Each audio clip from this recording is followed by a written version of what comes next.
Graph the following polynomial. F of x equals x squared times the quantity x minus 2 times the quantity x plus 3 squared. So the first thing we need to identify here is the location of any zeros. Because if we have zeros that also happen to be real numbers, then those become x-intercepts and great places to start our graph.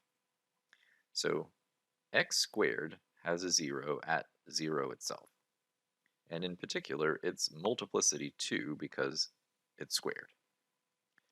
And then we have a 0 at positive 2 from this factor, and a third different 0 at negative 3, which also has multiplicity 2.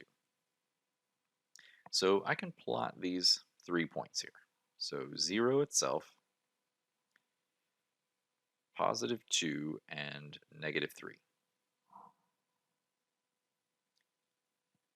Now, the next thing that I need to make sure I have in order is the end behavior of the graph.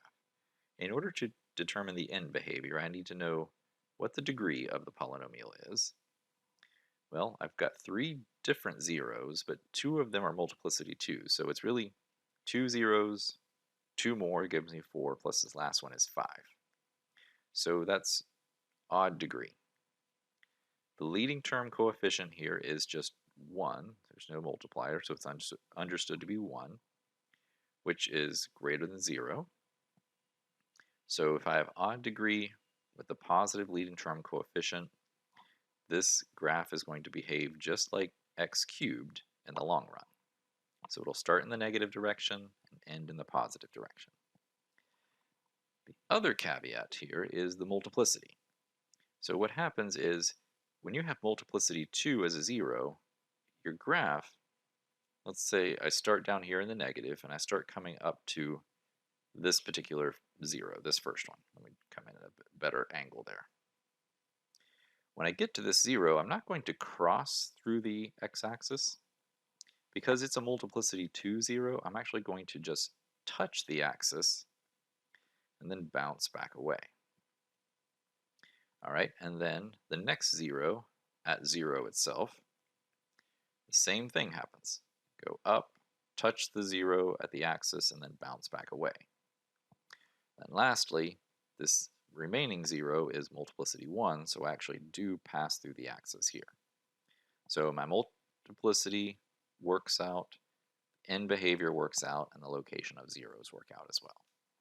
Now, the only thing that's probably going to be different, if I actually took a look at this graph in the calculator, is the height of the peaks and how low those valleys go. And that's okay.